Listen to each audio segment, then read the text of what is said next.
Open sesame, you worthless hog. This is also the reason why I don't like to use it.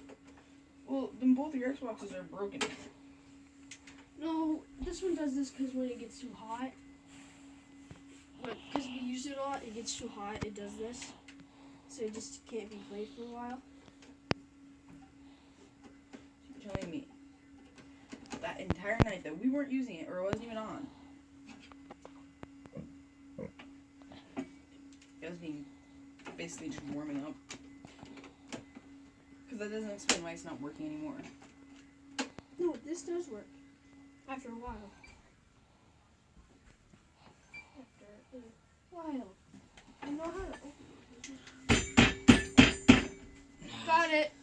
Did you really? Yeah, you got the thing like you do right here. Alright, well. You need to get the piece of horse. Because it shuts all by itself a lot. Here we go again. After it opens, it should. No. Oh, now you don't want to open it again?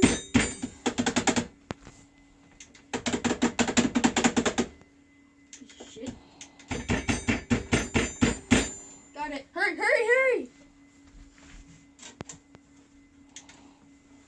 The funniest thing is with the game in it. It opens with the game in it. The game opens. Yeah, it is that on my Xbox too, so that's why I keep my games in all.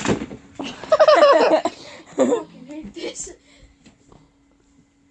Damn it, where is it? Don't fuck any cords up. Hey! I don't fucking care. Who's gonna know about that picture anyway? You.